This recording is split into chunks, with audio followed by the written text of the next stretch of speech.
بسم اللہ الرحمن الرحیم۔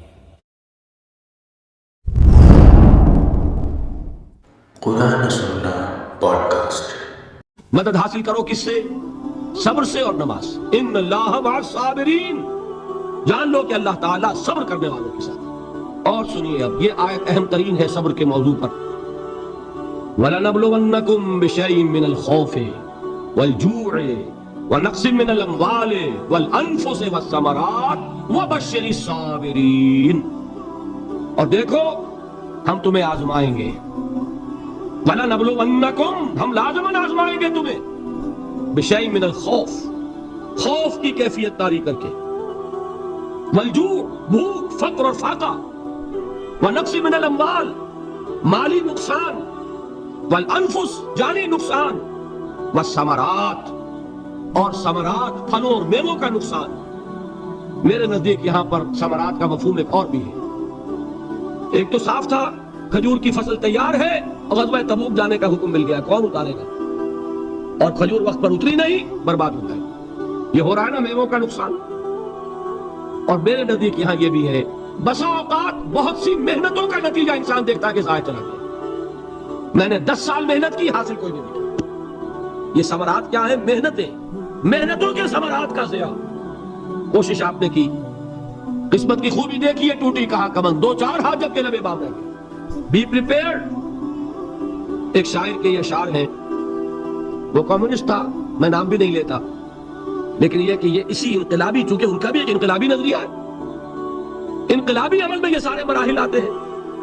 کوئی سیٹ بیک آیا، فرض کیجئے کوئی ناکامی ہو گئی، تو اپنے ساتھیوں کو دل بندھانے کے لیے یہ فصل امیدوں کی ہمدم اس بار بھی غارت جائے گی، سب محنت صبح و شاموں کی اب کے بھی اکارت جائے گی۔ میرے نزدیک یہ ثمرات کا جو لفظ یہاں آیا ہے، وَنَقْصٍ مِّنَ الْأَمْوَالِ وَالْأَنفُسِ وَالثَّمَرَاتِ، سب محنت صبح و شاموں کی اب کے بھی اکارت جائے گی۔ دھرتی کے کونوں کھدروں میں پھر اپنے لہو کی کھاد بھرو، پھر مٹی سینچو اشکوں سے، پھر اگلی رت کی فکر کرو، پھر اگلی رت کی فکر کرو، جب پھر ایک بار اجڑنا ہے۔ ایک فصل پکی تو بھر پایا، تب تک تو یہی کچھ کرنا ہے۔ ایک مقصد ہے سامنے، انقلاب برپا کرنا ہے۔ ایک کوشش ناکام ہو جائے کوئی پرواہ نہیں، نیکسٹ، پھر تیار رہو ناکامی کے لیے۔ ایسا نہ ہو جو انگریزی میں کہتے ہیں hope for the best but be prepared for the worst. ایسا نہ ہو کہ دوسری مرتبہ ناکام ہو کے بددل ہو جاؤ، تمہاری ہمتیں جواب دے جائیں۔ نہیں، پہلے سے تیار رہو کہ دوسری مرتبہ بھی ناکامی آئے تو آئے، لیکن جب تک کہ کامیابی حاصل نہیں ہوتی ہمیں یہ کام کیے تھے۔ صبر کا مادہ نہیں ہوگا تو آپ کام نہیں کر سکیں گے۔ اور اسی کا ایک دوسرا رخ ہے، جب آپ دعوت حق کے لیے کھڑے ہوں گے، پہلا قدم کیا آتا ہے؟ استہزاء، تمسخر، مذاق اڑانا، جس کی میں مثال دینا چاہتا ہوں محمد رسول اللہ صلی اللہ علیہ وسلم کی شخصیت۔ دیکھیے ہم کیا اور ہماری بساط کیا، ہم کیا مبلغ ہوں گے، کیا داعی ہوں گے، ہمارے اپنے دامن پر داغ ہوتے ہیں، لیکن یہ کہ محمد رسول اللہ کے دامن پر کوئی داغ تھا؟ ان کو تو سارے مکے والے الصادق الامین کہتے تھے، نہایت محبوب شخصیت تھے۔ ان کے لیے تو جا صادق، جا امین، یہ الفاظ سننے میں آتے تھے، آنکھوں کا تارا۔ لیکن جب آپ نے دعوت اب شروع کی، اب قرآن مجید میں دیکھیے، کسی نے کہا مجنون ہو گئے، دماغ خراب ہو گیا، پاگل ہو گئے، ارے شاعر ہیں، کچھ شعر جوڑ لیتے ہیں، ہم پر ڈھوک جماتے ہیں۔ کسی نے کہا ساحر ہے، کچھ جادو سیکھ لیا۔ یہاں تک کہ ایسے بدبخت بھی پیدا ہوئے، قرآن میں ہے ساحر کذاب، سحر کرنے والا جادوگر نہایت جھوٹا۔ یہ الفاظ کہے جا رہے ہیں کس کی شان میں؟ محمد رسول اللہ صلی اللہ علیہ وسلم۔ قرآن میں نقل کیا گیا، یا ایھا الذی نزل علیہ الذکر انک لمجنون۔ کبھی آپ نے اس کا ترجمہ سوچا؟ اے وہ شخص، دیکھیے تصور کیجئے، حضور جا رہے ہیں، تشریف لے جا رہے ہیں، کسی دعوت میں ہے، تبلیغ میں ہے، یا ویسے ہی تشریف لے جا رہے ہیں، اور کوئی ایک جمگھٹا ہے لوگوں کا، ادھر سے فکرہ آتا ہے، تیر کی طرح لگتا ہے دل میں جا کر محمد کے صلی اللہ علیہ وسلم۔ اے وہ شخص جس کا یہ خیال ہے کہ اس پر کوئی ذکر نازل ہو رہا ہے، ہمارے خیال میں تو تمہارا دماغ خراب ہو گیا۔ یا ایھا الذی نزل علیہ الذکر انک لمجنون، کہا کہ نہیں کہا؟ اور یہ نہ سمجھیے کہ حضور صلی اللہ علیہ وسلم کے قلب مبارک کو تکلیف نہیں ہوتی تھی۔ میں قرآن سے ثابت کروں گا، میں کہیں کوئی کہانیاں بیان نہیں کرنا چاہتا۔ قرآن نے کہا ہے وَلَقَدْ نَعْلَمُ انک یضیق صدرک بما یقولون، اے نبی ہمیں خوب معلوم ہے صلی اللہ علیہ وسلم کہ جو کچھ یہ لوگ کہہ رہے ہیں اس سے آپ کا سینہ بھجتا ہے، یہ جو گھٹن ہوتی ہے، صدمہ ہوتا ہے. انک یضیق صدرک بما یقولون، ہمیں خوب معلوم ہے کہ جو کچھ یہ باتیں آپ کو سننی پڑ رہی ہیں، یہ کڑوی کسیلی باتیں، یہ جو فکرے چست ہو رہے ہیں، استہزاء ہو رہا ہے، تمسخر ہو رہا ہے. سورہ ہجر میں ہے، ایک جگہ کھڑے ہوئے لوگ قرآن کا مذاق اڑا رہے ہیں، بھائی فلاں آیت تم لے جانا، فلاں آیت میری ہوگی، اس کے ٹکڑے کر رہے ہیں، اس کے ٹکڑے حصے بکھرے کر کے قیمہ بنا کر ان آیات کا تمسخر اڑا رہے ہیں. ایک جگہ قرآن مجید میں مذکور ہے کہ فرشتوں کا مذاق اڑ رہا ہے. بھائی دیکھو محمد نے کہا ہے صلی اللہ علیہ وسلم کہ جہنم پر تو کل 19 فرشتے ہیں، علیہا 19 قرآن میں آیت نازل ہوئی. ایک پہلوان کہتا بھائی 10 کو تو میں سنبھال لوں گا، باقی 9 کا تم انتظار کر دو.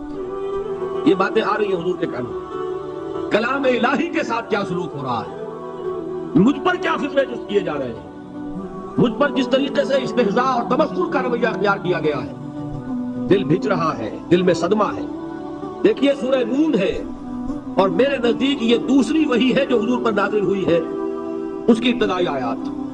نون والقلم وما یسطرون ما انت بنعمت ربک بمجنون وان لک لاجرا غیر ممنون وانک لعلی خلق عظیم فستبصر ویبصرون بأیکم المفتون ان ربک هو یعلم بمن ضل عن سبیلہ وهو اعلم بالمہتدین. نون قسم ہے قلم کی اور جو کچھ یہ لکھتے ہیں. اے نبی آپ اپنے رب کی نعمت سے مجنون نہیں ہیں. یہ کیوں کہا جا رہا ہے؟ حضور کو جو صدمہ پہنچا ہے وہی نازل ہوئی ہے دل جوئی کے لیے، تسلی کے لیے. آپ کیوں برا منا رہے ہیں؟ اے نبی آپ کیوں صدمہ اور رنج اور اندوہ محسوس کر رہے ہیں؟ ان بدبختوں کے کہنے سے کوئی آپ مجنون ہو جائیں گے؟ مانتا بے نعمت ربک بمجنون وَإِنَّ لَكَ لَأَجْرًا غَيْرَ مَمْنُونٍ. آپ کو جو یہ صبر کرنا پڑ رہا ہے، آپ کو جو یہ جھیلنا پڑ رہا ہے، اس کی وجہ سے آپ کو وہ اجر ملے گا جس کا سلسلہ کبھی منقطع نہیں ہوگا. وَإِنَّكَ لَعَلَىٰ خُلُقٍ عَظِيمٍ. اور اے نبی آپ تو خلق عظیم کے حامل ہیں. آپ کا اخلاق، آپ کا کردار، آپ کی سیرت، آپ کی شخصیت میں طہارت، نفاست، پاکیزگی، آج تک دنیا میں کوئی پاگل، کوئی مجنون ایسا بھی دیکھا؟ یہ ساری باتیں اللہ تعالیٰ حضور کی دلجوئی کے لیے فرما رہا ہے. اس سے آپ اندازہ کیجئے کہ کتنا صدمہ ہوتا ہوگا. یہی ہے، اس ساری چیز کو جمع کیجئے تو یہ چیز کیا ہے؟ وَاصْبِرْ عَلَىٰ مَا يَقُولُونَ وَاهْجُرْهُمْ هَجْرًا جَمِيلًا. صبر کرو اے نبی، صبر کرو اے محمد صلی اللہ علیہ وسلم، جھیلو اور برداشت کرو اس پر جو یہ کہہ رہے ہیں. اچھی طرح نوٹ کیجئے یہ بات، ذرا سیرت ہی کا سمجھ لیجئے، آج ایک بیان ہو جائے گا. یوں سمجھیے جب حضور نے یہ کہا کہ مجھ پر وحی نازل ہوئی، فرشتے سے ملاقات ہوئی، تو اب وہ چہمے گوئیاں شروع ہو گئی. معلوم ہوتا دماغ خراب ہو گیا. دیکھیے ہم نہیں کہتے تھے یہ جا کے غار حرا میں بیٹھتے ہیں، کئی کے دن رہتے ہیں، بھوکے رہتے ہیں، وہ خشکی چڑھ گئی نا آگے. یہ جس طرح کی باتیں دنیا میں آج ہوتی ہیں اسی طریقہ کی باتیں ہوتی ہیں. عتبہ ابن ربیعہ ایک مرتبہ آتا ہے، کیونکہ قریش کے بڑے لوگوں میں سے تھا، تو قریب آ کر بڑی اپنائیت کے ساتھ، بڑی شفقت کے ساتھ، بڑے بزرگانہ انداز میں کہتا ہے بھتیجے حضور سے، بھتیجے اگر واقعی کسی بدروح کا سایہ ہو گیا ہے تم پر، وہ آسیب آ گیا ہے تو مجھے بتا دو. میرے بہت سے عاملوں سے تعلقات ہیں، میں کسی کو بلا کر یہ تمہاری بدروح دور کر دوں گا. اب آپ سوچئے کیا بیتی ہوگی حضور کے دل پر. یہ وہ کیفیات ہیں، اور یہ نوٹ کر لیجئے 4 برس تک یہی شکل رہی ہے. مخالفت کسی نوع سے ہوئی ہے جس کو کہتے ہیں فزیکل پرسیکیوشن، جسمانی تشدد، وہ پہلے 4 سال نہیں ہوا. اس کی وجہ کیا ہے کہ در حقیقت جب بھی کبھی کوئی ایسی دعوت اٹھتی ہے، اب مجھے اجازت دیجیے میں ایک لفظ انقلاب یہاں استعمال کروں، انقلابی دعوت. کل میں نے کہا تھا نا، ایک ہوتی ہے خالص مذہبی تبلیغ، ایک ہوتی ہے انقلابی تبلیغ. مذہبی تبلیغ کی سب سے بڑی مثال عیسائیت کی تبلیغ، اور انقلابی تبلیغ کی سب سے بڑی مثال اشتراکی تبلیغ. میں باہر سے مثالیں دے رہا ہوں، اندر سے نہیں دینا چاہتا. آگے یہ کہ یہ قدر گفتے ہیں، باقی فکر کن. آگے انسان اپنی عقل سے کام لے، سوچے، غور و فکر کرے. تو یہ انقلابی تبلیغ تھی محمد رسول اللہ صلی اللہ علیہ وسلم. اور انقلابی تبلیغ کے اندر یہ بات جان لیجئے کہ پہلا رد عمل جو ہوتا ہے معاشرے کا وہ یہ ہوتا ہے کہ کوئی ایسی بات گھبرانے کی نہیں ہے. ایک آدمی کا دماغ خراب ہو گیا ہے اور کچھ سر پھرے قسم کے چند نوجوان اس کے ساتھ ہیں، ایسی کیا بات ہے گھبرانے کی؟ مشت خاک ہے، بس ان کو چٹکیوں میں اڑاؤ. جو چٹکیوں میں اڑانا کہلاتا ہے نا، اسی کو قرآن مجید میں ایک اور جگہ کہا گیا ہے، یریدون لیطفئوا نور اللہ بافواہہم، یہ چاہتے ہیں کہ اللہ کے نور کو اپنے منہ سے بجھا دیں، پھونکے مار کے ہی بس۔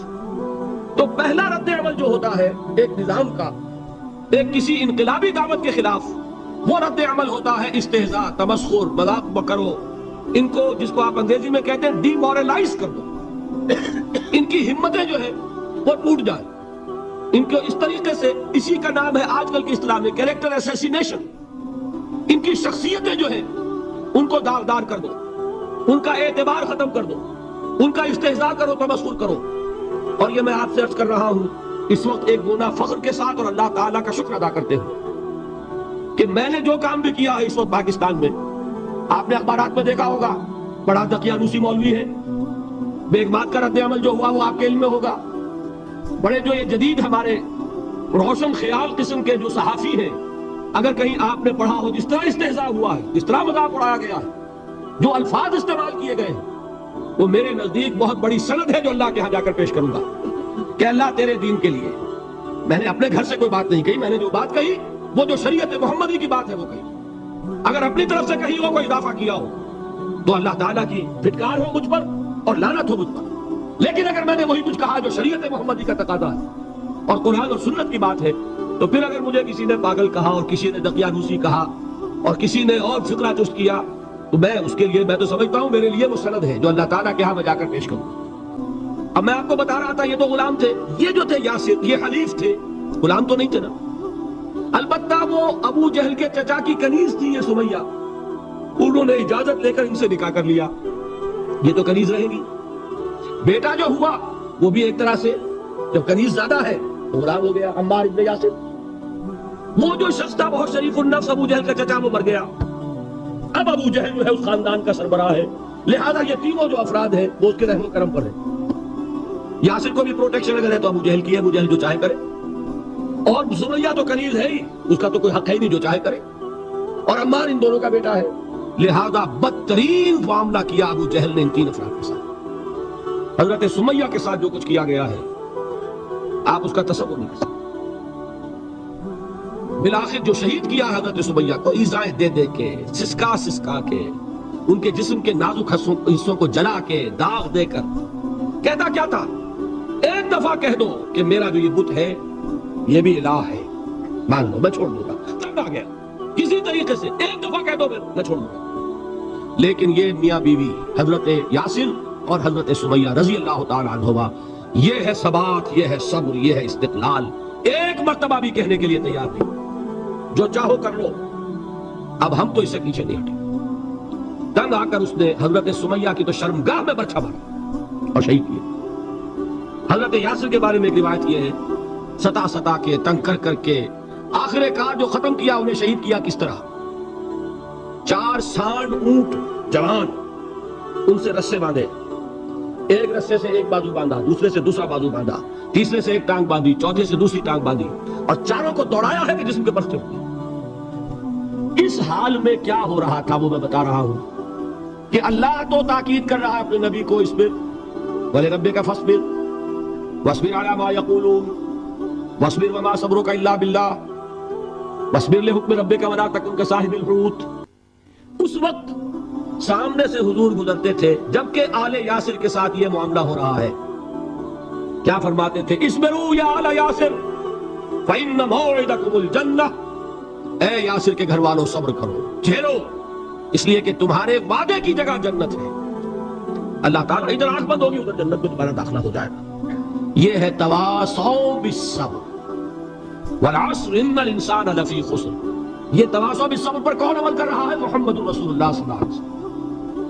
اس میں بھی ایک بات ہے وہ بھی سمجھ لیجئے، دین میں جہاں عظیمت ہے رخصت کا پہلو بھی ہے۔ یہ جو نوجوان تھے، یہ بوڑھے والدین کا تو وہ مقام ہے، یہ رتبہ بلند ملا جس کو مل گیا، ہر مدعی کے واسطے دار الرسم کہا، حضرت سمیہ اور حضرت یاسر۔